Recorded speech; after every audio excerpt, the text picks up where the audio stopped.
Bonjour à tous. Allez, on attaque la fin de ce tournoi du Cap, ronde 7. J'ai les noirs après cette nulle rapide suite à des mauvaises réflexions et au fait que je sens que rien ne va plus. Je me retrouve avec les noirs face à Lux Hugo de Mello. Une partie où c'est un peu incertain pour moi. Je me dis mince, je regarde ces parties, je vois des sous-lignes.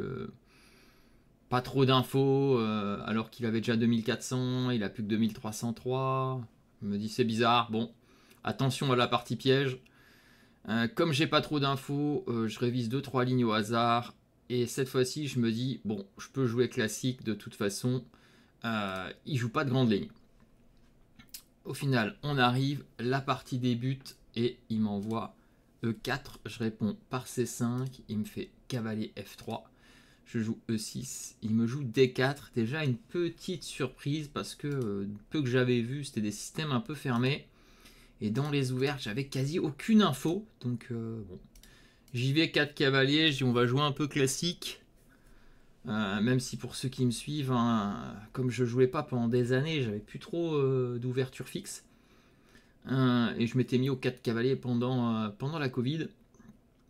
Et là, il me joue fou F4. Et là, fou F4, grosse surprise. Je me dis, attends, fou F4, quelqu'un qui joue que des sous-lignes, qui ouvre jamais ou très rarement, qui a pas trop de parties dans les bases, c'est quand même très étrange.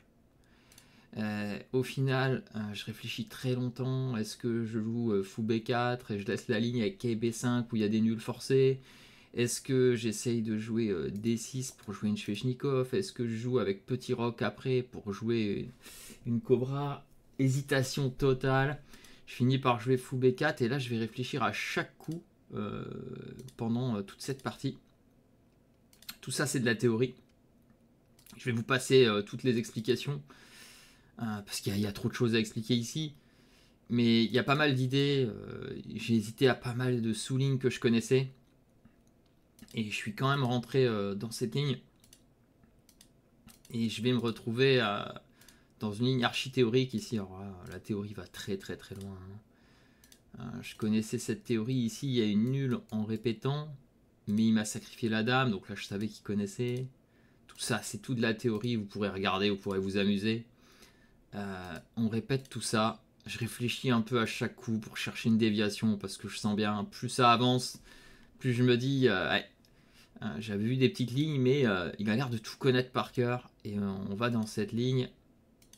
Et je commence à me dire de plus en plus qu'il faut que je change. Tout ça, c'est tout de la théorie. Hein, ça a déjà été joué. Et le problème, c'est que j'avais pas checké cette ligne depuis au moins 2 ans. En vrai, j'avais joué en blitz, même en 3-0, j'ai joué des parties ici. Le constat, quel est-il? Je connais jusqu'ici. Et là, il va me jouer fou des deux. Et à ce moment-là, j'avais aucun souvenir de ce coup. Donc je pensais ne pas le connaître. Et après vérification, je le connaissais pas. J'ai vu que par la suite qu'il y avait eu une partie, je sais plus, c'est pas Grandelus Gelfand ou un truc comme ça là-dessus. Et j'ai voulu dévier ici. Le constat c'est quoi? C'est que ma tour est enfermée. J'ai une dame pour 3 pièces, mais ce pion là est perdu. J'ai un petit problème sur le roi, je risque de perdre des qualités.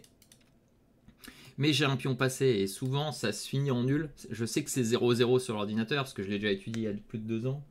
Mais j'avais pas vérifié depuis très longtemps et j'avais pas cette dernière partie là, je l'avais pas regardé. Et le truc c'est que ce pion normalement nous permet de faire nul ou enfin en donnant une qualité, en allant faire une dame ou en attaquant les pièces mineures, il y a un problème de coordination. Et ici avec 1 heure de moins à la pendule parce qu'il m'avait tout blitzé, j'ai décidé de jouer tour H6. Après une longue réflexion encore, hein, je crois, si je dis pas de bêtises, quand je jouais tour H6, il me restait vraiment plus de temps.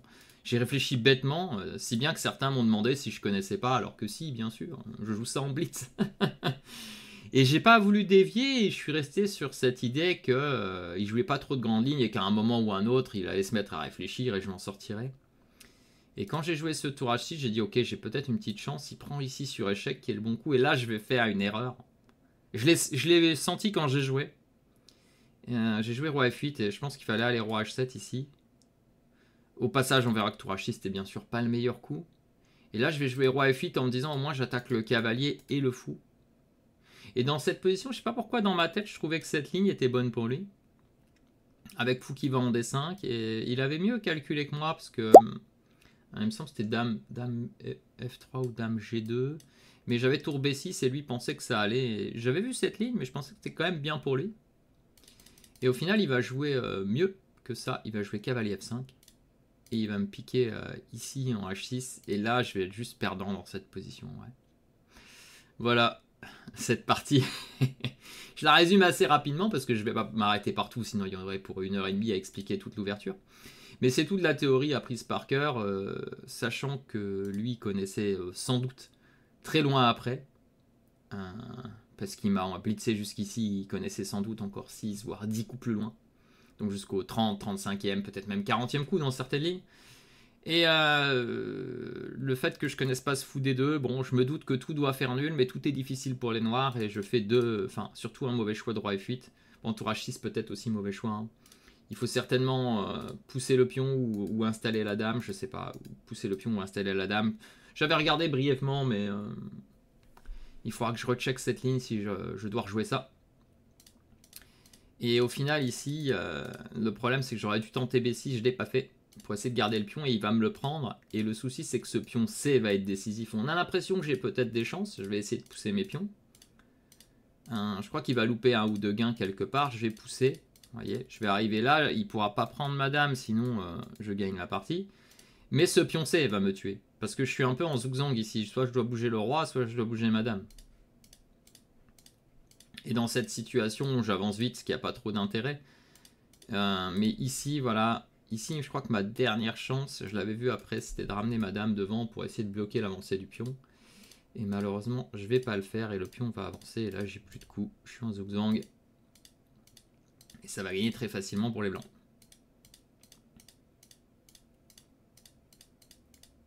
Voilà. Et donc ça, c'est un peu les échecs modernes, c'est-à-dire l'adversaire connaît tout, vous rentrez dans une ligne trop concrète, il vous massacre d'ordi, vous tentez de dévier à un moment où il ne faut pas dévier et vous perdez. Voilà, donc partie catastrophique pour moi. Mais aucun regret, parce que mon adversaire était juste archi préparé, il connaissait tout. J'ai dévié, j'ai pas pris les bonnes décisions à nouveau. J'aurais dû dévier tout de suite, j'aurais dû jouer une des autres lignes, je connais quand même toutes les autres lignes un peu.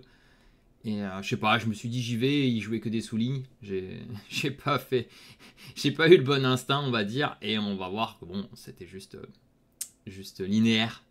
Voilà, donc pour celle-là, je voulais aller un peu plus vite parce que bon, il n'y a pas grand-chose à raconter. On va regarder juste le bilan, mais il n'y a pas énorme à raconter dans cette partie.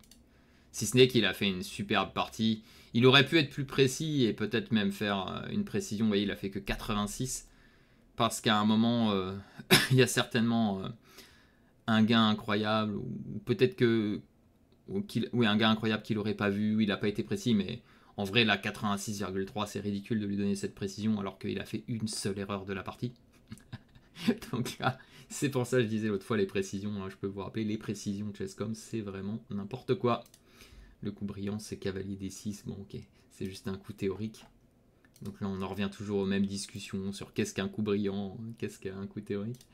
Mais ici, c'est un peu n'importe quoi à nouveau de Chesscom. Et on va aller regarder tout de suite. Il n'y a pas besoin de regarder le détail, hein, si ce n'est je sais exactement ce que j'ai fait. Hein. Ici, il y a F5 déviation. D'ailleurs, là, je peux vous le dire, je lui ai demandé après la partie, il m'a dit qu'il connaissait par cœur. Évidemment, il avait regardé. Il y a pas mal de déviations. Mais j'ai pas dévié. Hein. Ici, pareil, hein, peut-être des quais, prend des deux déviations. Il y a des déviations un peu partout, mais je ne l'ai pas fait. Et ici, je suis obligé maintenant. Tout est forcé.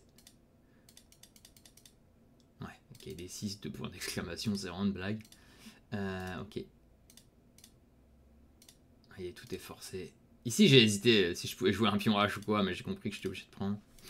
J'ai hésité partout. Hein. C'est dingue quand même hein, d'arriver en partie lente avec 1 heure de moins à une position théorique qu'on connaît. Voilà, genre ici, je connaissais, jusqu'ici, je connaissais par cœur. Et je suis arrivé là, j'avais même pas 30 minutes à la pendule. Et je connaissais les fous F7, tour F1, des choses comme ça. Il me semblait qu'il y avait eu des parties comme ça, des parties avec fou F7 et que ça faisait nul quoi qu'il arrive. Le seul qui est pas possible, c'est KF7 parce qu'on a dame F4. Hein, la dame a tout pris là-bas, donc... Je connaissais aussi ici, je crois qu'il y avait d'autres parties, genre tour prend E5 qui avait été joué, je crois. tour E5, dame F1, tour E1, dame E1, fou E1, H5, ça je connaissais, c'est nul. En vrai, le pion va juste courir. Mais tour D1, c'est plus malin. Et fou C4, et fou D2. Et vous voyez, ici, c'est tous les coups font nul, mais je pense que c'est moi qui dois trouver les coups à chaque fois. Et je joue ce coup qui est un peu imprécis, et surtout roi F8 qui perd. Je pense qu'il fallait jouer roi H7, simplement. Et là, j'avais des petites chances de m'en sortir en vrai. Voilà, donc une partie assez linéaire, et ici cavalier F5 bien joué, hein. L'autre coup, je crois, ne marchait pas bien. Alors c'était peut-être pas dame G2, c'était peut-être dame G4, je sais plus ce que j'avais vu exactement pendant la partie. Mais ma tour peut passer de l'autre côté à un moment. Tour B6. Je crois que tour B6 c'était quand même avec dame G2, hein, que moi j'avais vu plutôt celle-là. Et au final, bon bah cavalier F5 me punit, et ici il faut à tout prix jouer B6, je pense, il faut garder le pion. Et je crois qu'après, il va louper un gain très clair, peut-être. Ici, il m'a trouvé tour, tour revient. Je sais plus où est-ce que j'avais laissé un gain. Peut-être qu'ici, l'ordinateur est trop faible pour le voir. Mais je sais qu'à un moment, il y avait un gain très clair pour lui. Alors, je sais pas pourquoi il mettait un 0-0, là. Je pense qu'il est juste très faible ici, non? Est-ce qu'il a mis un 0-0, je crois, dans le bilan? On va regarder, c'est où? 0,24. Qu'est-ce que c'est que ça?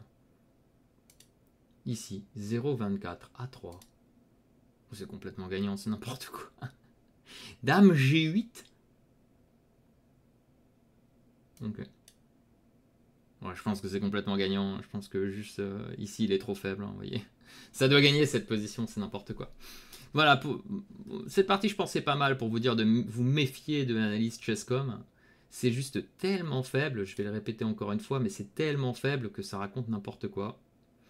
Voilà, donc cette partie, pas de regret, il m'a juste massacré, il a fait un super tournoi, je crois qu'il a battu un grand maître avec les noirs la ronde d'après, il a fait nul sans jouer avec les blancs à la dernière, il a fait la norme de MI, il joue largement au-dessus de son elo, je me suis pas assez méfié, je l'ai pris peut-être un tout petit peu trop en mode, bon, de toute façon je réfléchis pas bien, il joue des sous-lignes, allons-y.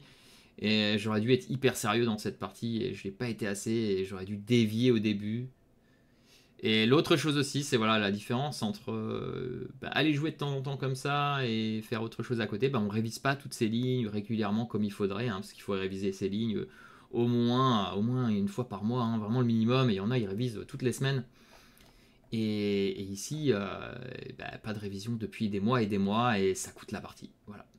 Simplement, alors que si j'avais révisé, j'aurais fait la référence, j'aurais vu fou des deux, j'aurais regardé vite fait l'ordinateur et j'aurais joué à tempo et j'aurais fait nul sans sourciller, sauf s'il avait vraiment une idée encore nouvelle par rapport à ce que j'avais pu regarder et que je me trompais. Mais si j'avais eu vraiment voilà, la confiance en ayant regardé récemment, je serais arrivé en tout cas ici avec 1h30 ou 35. Et c'est ce que je devrais faire à l'avenir, en tout cas arriver dans les positions que je connais théoriquement avec 1h35, plutôt d'hésiter à dévier, ne pas dévier, perdre 1 heure pour rien et ensuite perdre la partie lamentablement. Donc on peut le dire, encore une mauvaise expérience cette partie. Et donc ce tournoi ne sera pas sauvé, il nous reste 2 rondes à voir, on les verra dans les 2 prochains jours. Et on espère 2 victoires pour finir, voilà. Allez, je vous laisserai commenter cette partie, j'imagine qu'elle va laisser pas mal d'interrogations, donc n'hésitez pas à poser les questions et je trouverai le temps d'y répondre, même si c'est pas toujours moi qui réponds, mais il faut que je prenne plus de temps, mais bon, il faut-il encore avoir du temps? Allez, je vous dis à très bientôt pour la ronde 8. Allez, à bientôt dans une prochaine vidéo. Ah, et n'oubliez pas, hein, abonnez-vous si vous voulez être mis au courant à chaque fois qu'on met une nouvelle vidéo en ligne. À très vite.